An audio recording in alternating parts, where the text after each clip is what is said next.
Welcome to this lecture. We are continuing the design of horn antenna.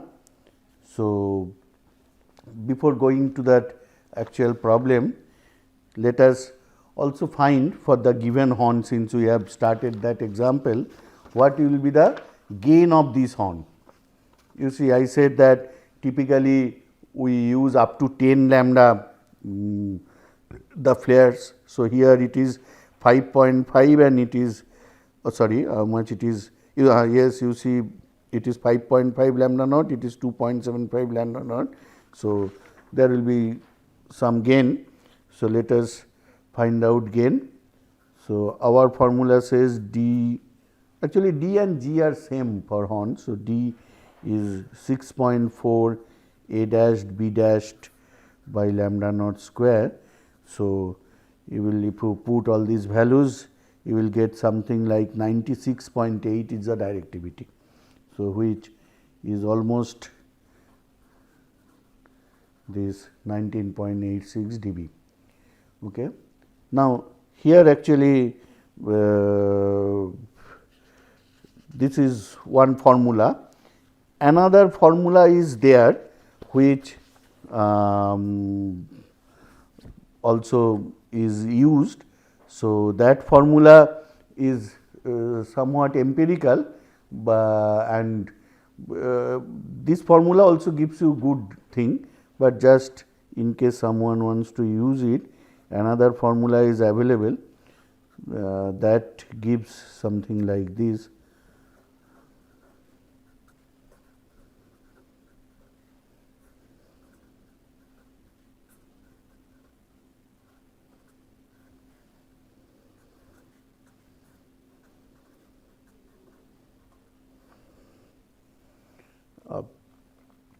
So, here you see that this formula are very simple, but this LE and LH, they are the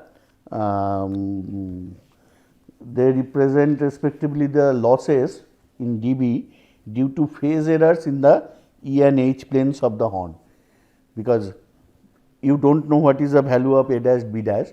So, this is given, and so what they do for these two planes, they also have some new variables S, which is B dashed square by 8 lambda rho 1, and another variable is T. This is not time T, this is a constant for these things, A dash square by 8 lambda rho 2.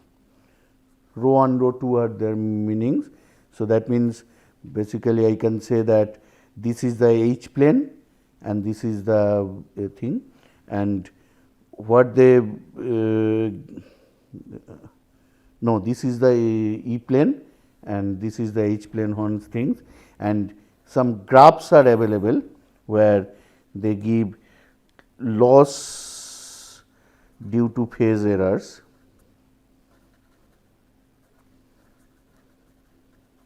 in dB versus these variables S or T both.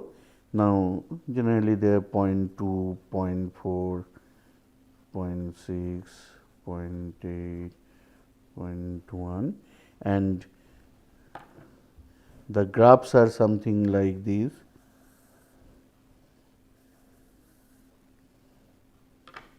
This is L, how I wrote LE as a function of S, this is LH as a function of T. So, from these graphs, from your, because if A dash and B dash are known, these things can be calculated, S and T. So, from the graphs you can find out the losses. So, if we do that for the same problem, then we can check whether our that value is near.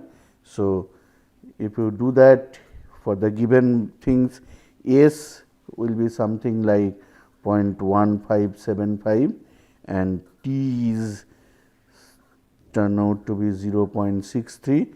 From the graphs, you will see that LE is 0.2 dB and LH is 2.75 dB.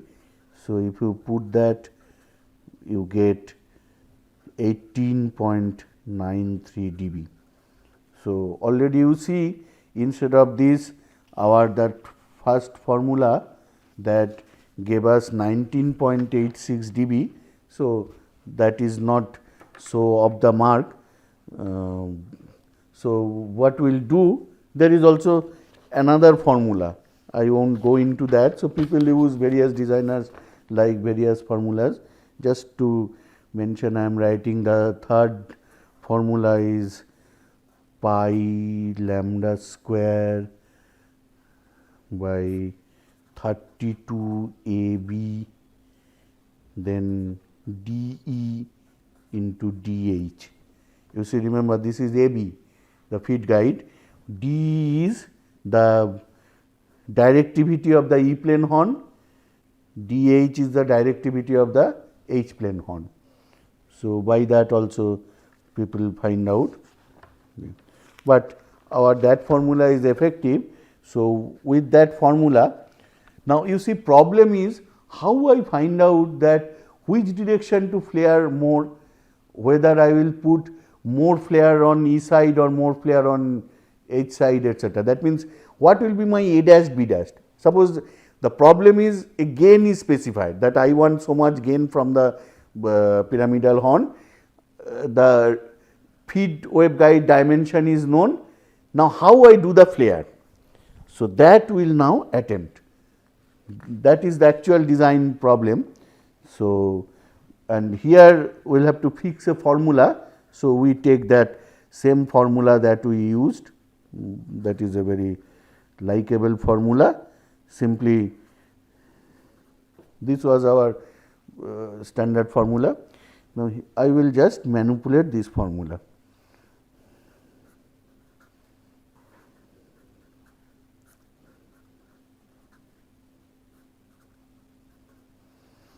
I can write like this, and then I will say that let us look at H plane horn, H plane horn. It is pi A dashed by lambda naught tan of is less than 3 pi by 4, this maximum that Fraser are commenting. Obviously, generally people go for this maximum thing. So, that gives tan pi h by 2 is almost 2 tan h4 by 4, and this is equal to 3 lambda naught. You see the geometry, from that you can derive it, and so this is equal to A dashed by 2 divided by rho 2, and that we are approximating to A dashed by 2 by rho h. How we are doing that? Because if you see rho 2 and rho h, means if I get those H plane design. So, what I am saying, for long horns rho 2 and rho h, these I am approximately saying same. For long horns you can get, because this part is okay. Similarly, for E plane horns,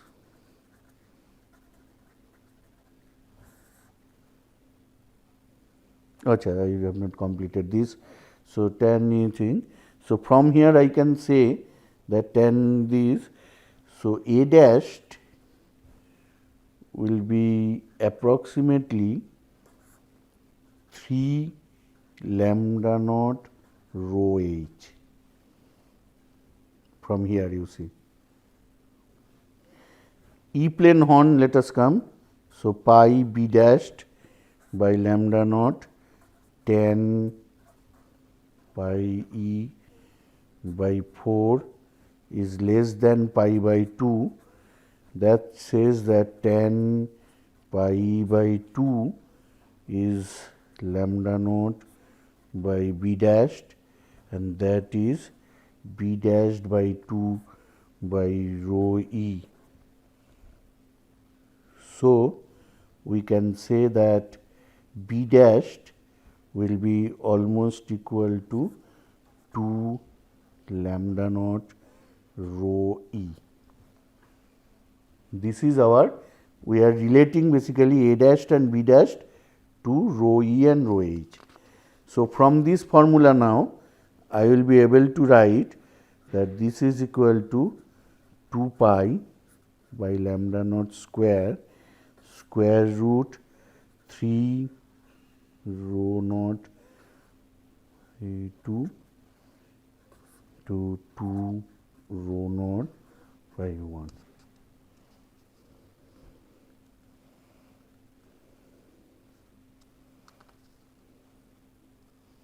Okay. So, I am writing G is 2 pi by lambda naught square 3 lambda naught rho h 2 lambda naught rho e. This is gain is completely related to rho e and rho h. Now, I enforce on these, or another condition for this, I will have to satisfy that if I choose this rho e and rho h, the horn should be physically realizable. That means, I will have to now I put it here, this I will use later. Now, I will put that P and should be equal to P h. That means, where I left that time b dashed minus b root over rho e by b dashed square minus 1 by 4 is equal to a dashed minus a root over rho h by a dashed square minus 1/4. Okay. This condition I am putting in the G formula. This rho e rho h, and in this if I put, I get an equation like this, because here that is up to you. You find out either for rho e or rho h, rho h you express in terms of G, and rho e also you express in terms of G. Here you put in place of rho e this, in place of rho h this. So, that will give you a formula where you will get, putting that into these, you get something like this, a complicated formula.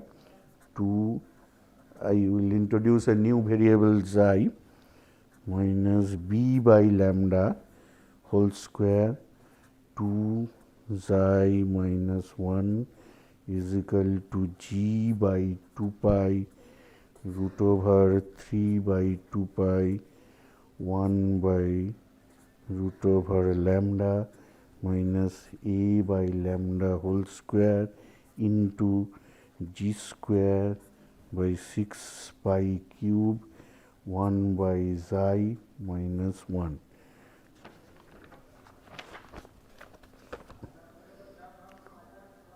So, I have indicated that this, but ultimately after a bit manipulation, because this is required, because when you do, I did actually.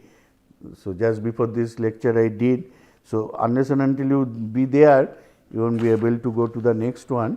So, final formula is from here, after a bit more manipulation, 2x minus b by lambda whole square into 2 xi minus 1 is equal to g by 2 root 2 pi 1 by xi x minus a by lambda whole square into g square by 18 pi square 1 by x minus 1. Same formula, only some more constants. Now, what is xi? Xi is important, it is rho e by lambda.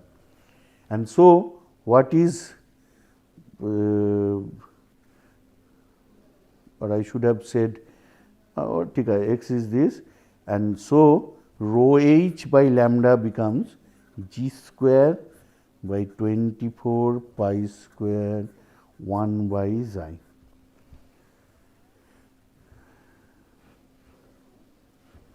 So, you can say that the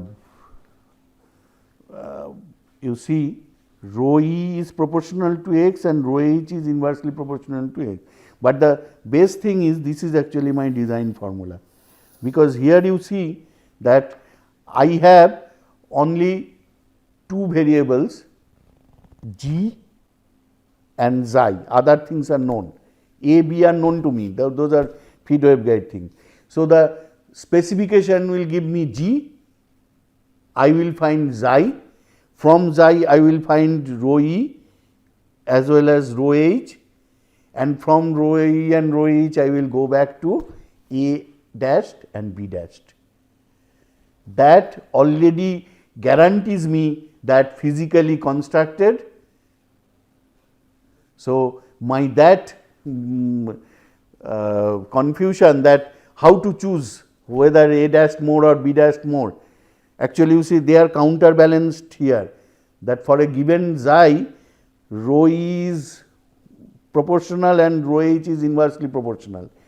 So, that is difficult to do initially, but you can do it. Now, the point is this equation does not have a solution. So, iteratively you will have to solve it. What you will have to do, this has two sides, you will have to always check, suppose from a given specified gain you find xi, put it here.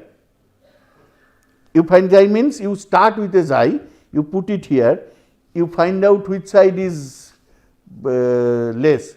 Accordingly, you either increase xi or decrease xi. So, go on doing that. Finally, when you are more or less equated this, that is your final answer. So, I will write the steps. So, this equation is, this is the, I will say, Horn design equation, very important equation. And now I will write Horn design steps. Horn design steps.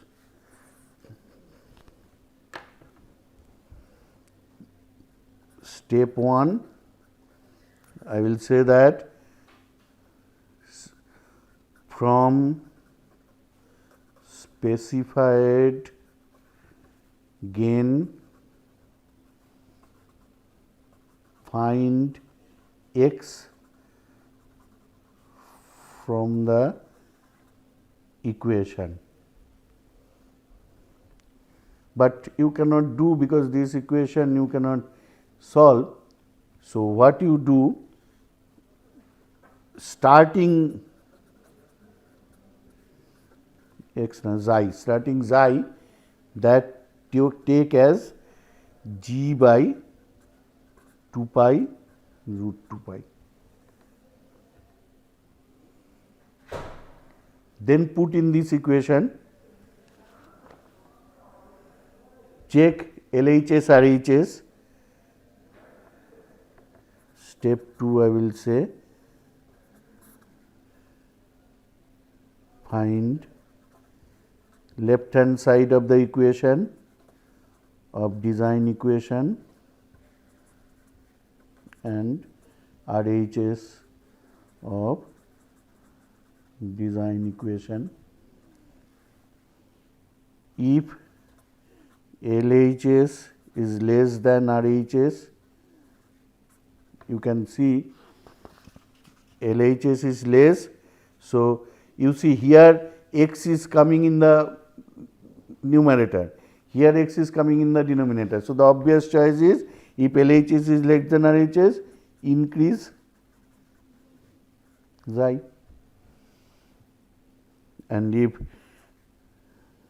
greater, then decrease xi.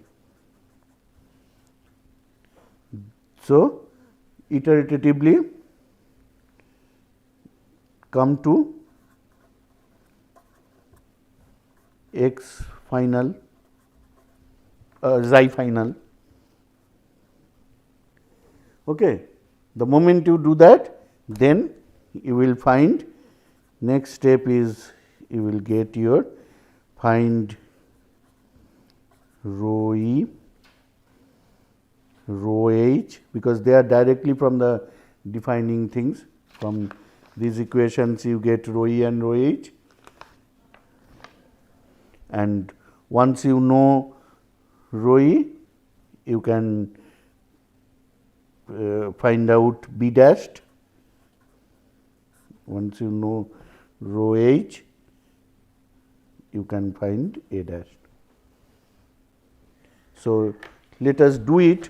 For that, or let us take a problem to underscore how we do it. And finally, also you can do one thing. I will say that after this I should add another step, that step 4 is check for physical realizability, because whether that is achieved, that you should check. Though we have taken it in that guarantee is inbuilt, but you should check, because when you have found out the final one, there may be slight error. So, that should not be such that your mechanical tolerance won't be able to handle that. So, for that this final check also should be there. So, the problem is design an optimum gain X band. X band means 8.2 to 12.4 gigahertz horn, so that its gain is 22.6 dB at 11 gigahertz. The horn is fed by a WR90 waveguide.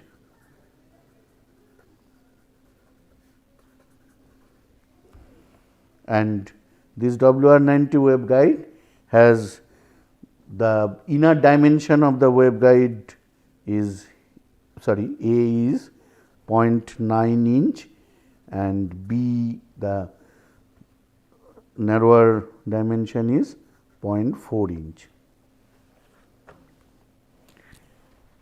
So, from here we can get what is the absolute, because gain is given in.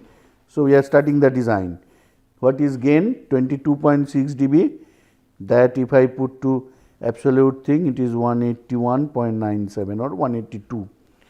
And what is my lambda naught?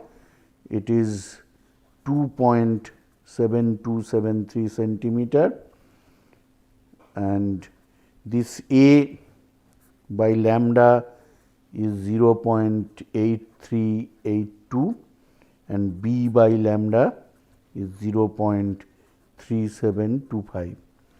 Now, the first step is we will have to start the iterations. So, zeta start, that will be 181.97 by 2 pi into root 2 pi. So, that will give me 11.5539. Then you go on doing the iteration, you will see that initially the LHS is greater than RHS. So, you will have to decrease. Now, that decrease you finally do. When I did, I got x final is something like 11.1157. So, started 11.55, got it 11.11.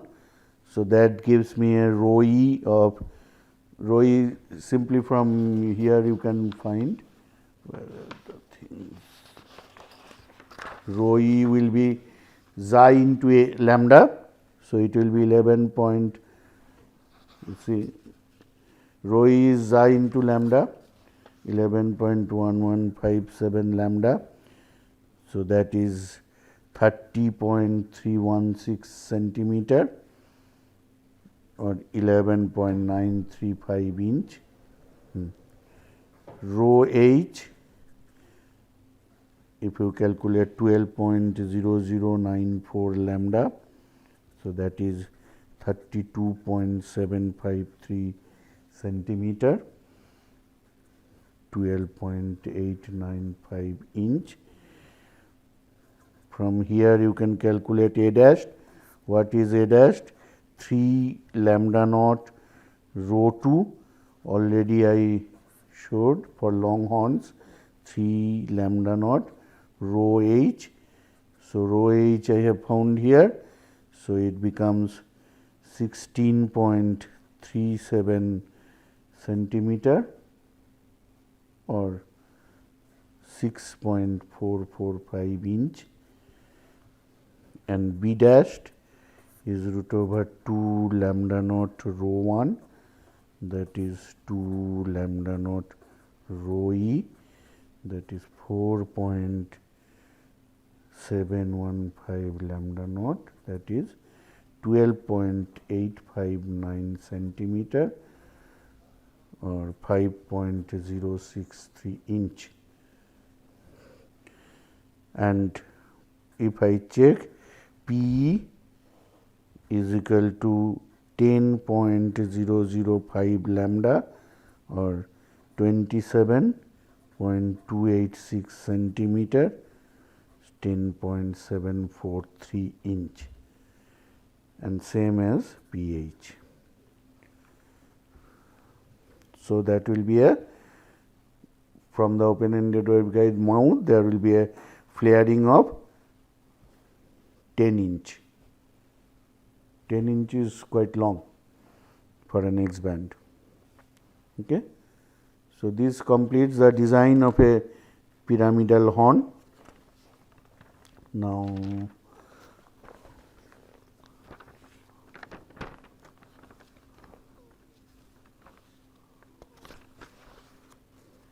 actually you see that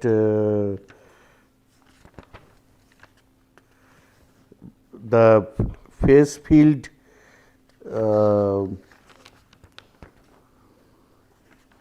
actually the since horn aperture has a large dimension, both the narrow dimension and they have been flared.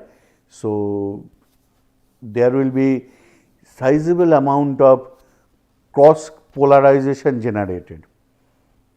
You know this, that in a dominant mode waveguide we keep the, because of the narrowness of the things we keep the cross pole low, but the moment that gets flared there will be cross poles, cross polarization components start getting generated. So, there are sizable cross poles in the any pyramidal horn. So, that creates in certain cases some problem, and also in the there are sizable, since a large aperture there are reflection and diffraction etc. So, horns, that is why they do not have very high efficiency, though the I am not saying that loss is there more, but due to this cross pole there are losses which are the polarization losses. So, that is why efficiency of horns are typically 50 to 60%. So, to improve this efficiency to 75 to 80%, in particularly in radiometer applications, distance star thing, people use better horns with 75-80% things. those are called corrugated horns. Actually, what happens, these cross poles they get generated. So, if that cross poles can be suppressed, then the purity, polarization purity improves. So,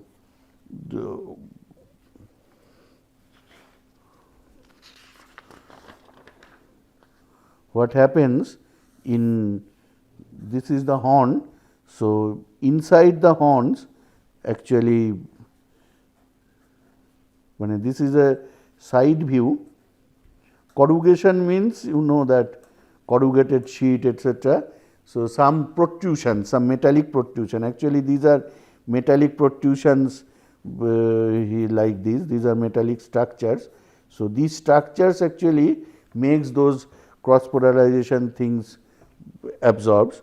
So, these protrusions its dimension etc. by manipulating that you can cut those things, those are called the corrugated horns. And also I want to say that there is a concept called phase center.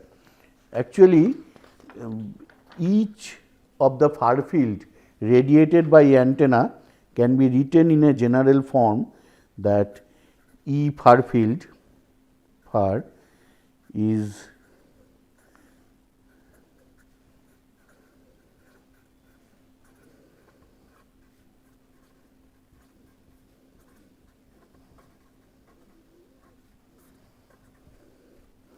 now what is this? You see this is an amplitude function. So, that means far field has an variation with theta phi, that is amplitude function, and this is the phase function. Now, in tracking or navigation, landing system etc., it is required to assign to the antenna a reference point, that actually from a point from which point antenna's radiation is coming. Now, actually in this type of aperture antennas there is no such point, because the point is possible only for a spherical waves. These aperture antennas generally do not produce spherical waves, they produce their line sources cylindrical waves, but for reference purposes a hypothetical point is assumed. So, what is that point? That reference point should have a characteristic that for a given frequency this psi theta phi, that means this phase function, this should be independent of theta and phi. That means whatever theta phi I look at that point, this psi theta phi, so that means psi theta phi should appear to be a constant from that point. For a given frequency, this is independent of theta phi, this point is called the point at which this is valid, that is called the phase center of the antenna. So, when reference to the phase center, the fields radiated by the antenna are considered to be spherical waves with equiphase surfaces. For practical antennas such as array, reflector and others, a single phase center valid for all theta and phi does not exist. However, in many systems a point can be found for which this constant for most of theta and phi, especially the main lobe theta and phi range. For reflector speed, the antenna's phase center is put at the focus, that we will see later, because if otherwise how you determine focus. So, that is why you need to know the phase center, that means the point from where you can think that antenna's radiation is coming. Usually the phase center of the horn is not located at its mouth. Mouth means where from it starts. This is, look at, this is the mouth, this is the aperture. It is not at the mouth, not at the aperture, but actually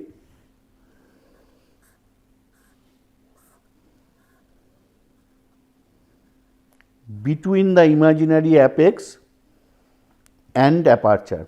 So, this is the aperture, this is the imaginary apex, the phase center is somewhere here.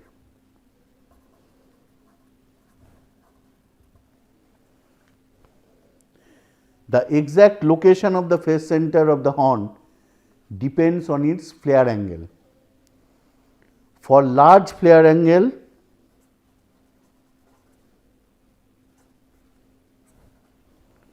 phase center is closer to apex. As flaring decreases, the phase center moves towards aperture. So, where is the phase center of the open ended waveguide, which is nothing but flaring is 0. So, that is why it is at the aperture. With that, I hope that you will be able to design a horn yourself.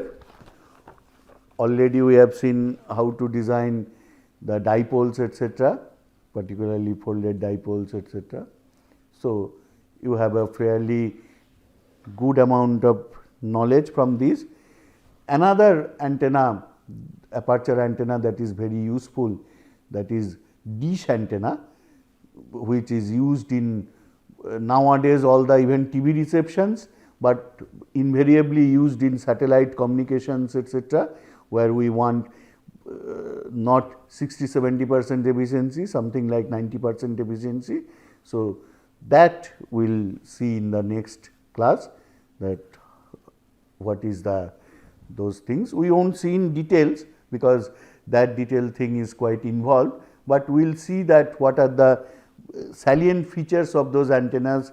There are various efficiency concepts, how to do that, and then what is the gain of that system given the geometry, that we will see. And then we will see actually that if you do not have this type of known antennas, but you have designed an antenna or you are given an antenna, how to analyze that. If time permits, we will also take up that issue. Thank you.